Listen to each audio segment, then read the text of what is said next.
ሊቃናተ ነድ ዘሰማያዊት ማይፈድ በእንተ በግዑ እቀብዋ ነዛቲ ያዘድ።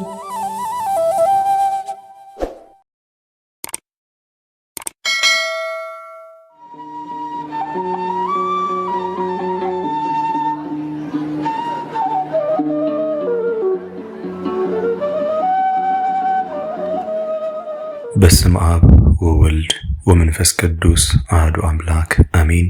ሰላም እንደምንቆያችሁን ውድ ሊቃናት ሚዲያ ቤተሰቦቻችን፣ አሜን። የእግዚአብሔር ስሙ ከዘላለም እስከ ዘላለም የከበረ የተመሰገነ ይሁን። በዛሬ ቪዲዮ ይዘንላችሁ የቀረብነው ሚያዝያ 25 የሚነበብ ስንክሳር ሲሆን ለዚህ ቻናል አዲስ የሆናችሁ እህት ወንድሞቻችን ቻናሉን ሰብስክራይብ በማድረግ ቤተሰብ እንድትሆኑ የአክብሮት ግብዣችንን አቀረብን። ወደ ቪዲዮ እንሂድ። መልካም ጊዜ።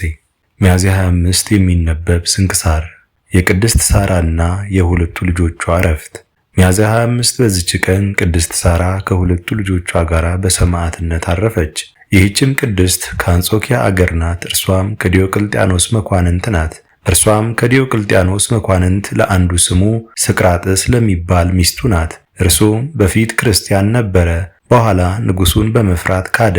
እርሷ ግን በክርስትናዋ ጸንታ ኖረች። ባሏ ስቅራጥስም እኔ የክርስቲያን ሃይማኖት ወዳለው የንጉሥን ስቃይ ከመፍራት በቀር ክርስቶስን በልቤ አልካድሁትም ይላት ነበር። እንደዚህም ስትኖር ሁለት ልጆችንም ወለደች። በአንጾኪያም አገር የክርስትና ጥምቀትን ልታጠምቃቸው አልተቻላትም። አብያተ ክርስቲያናት ተዘግተዋልና ጠፍተዋልምና ሰውን ወዳድ ክርስቶስን ብዙ ስለመውደዷ ልጆቿን ታስጠምቃቸው ዘንድ ታላቅ ተጋድሎ አደረገች። ወደ እስክንድሪያ ወደ ሊቀ ጳጳሳት አባ ጴጥሮስ ልትሄድ ወዳ አሽከሮቿን አስከትላ ሁለቱን ልጆቿን ይዛ በመርከብ ተሳፈረች። የክብር ባለቤት ጌታችንም የሃይማኖቷን ልዕልና ለመጪው ትውልድ ሊገልጥ ወዶ ያቺ መርከብ ለመስጠም እስከምትደርስ በባህር መካከል ጥልቅ ነፋስ አስነሳ። ይህች ቅድስትም ልጆቿ ሳይጠመቁ እንዳይሞቱ ፈራች። ተነስታም ጸለየች። ከዚያም ምላጭ አንስታ ጡቷን የቀኙን በጣች። ከደሟም ወስዳ ፊታቸውን በመስቀል ምልክት ቀባች። በደረታቸውና በጀርባቸውም ላይ እንዲሁ አደረገች። በአብ በወልድ በመንፈስ ቅዱስ ስም በባህሩ ውስጥ አጠመቀቻቸው። ያን ጊዜም ታላቅ ጸጥታ ሆነ። ወደ እስክንድርያ ሀገርም በደረሰች ጊዜ ከሀገር ልጆች ጋር ያጠምቃቸው ዘንድ ወደ ሊቀ ጳጳሳት አባ ጴጥሮስ ልጆቿን አቀረበች። በዚያን ጊዜም ከሀገር ልጆች አጠመቀ። ወደ ልጆቿም ደርሶ ሊያጠምቃቸው ወሰዳቸው። ያን ጊዜ ውሃው ረጋ። እነርሱን ትቶ ከሀገር ልጆች አጠመቀ። ውሃውም ተፈቶ ወረደ። ደግሞ ሊያጠምቃቸውም ወደ ልጆቿ ተመለሰ። አሁንም እንደ ቀድሞ ውሃው ረጋ።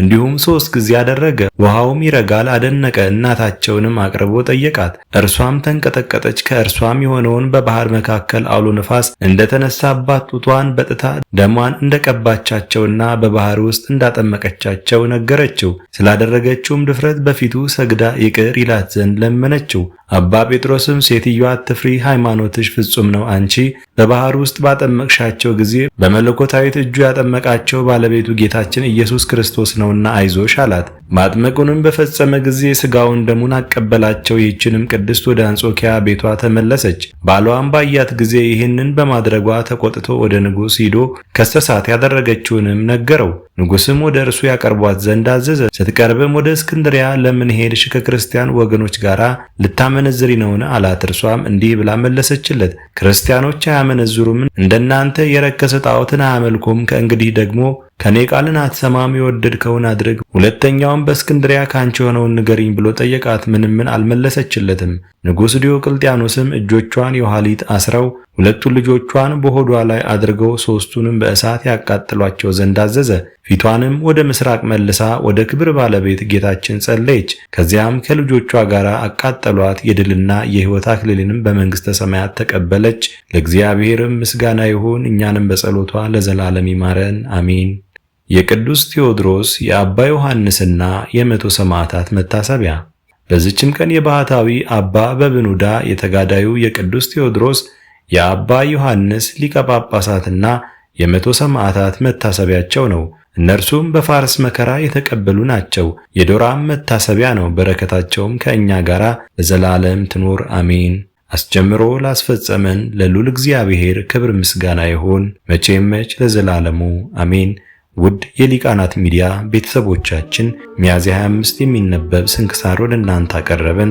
ይህን ይመስል ነበር። በቀጣይ በአዲስ ክፍል እስከምንገናኝ ድረስ እግዚአብሔር ቸር ያቆየን። መልካም ጊዜ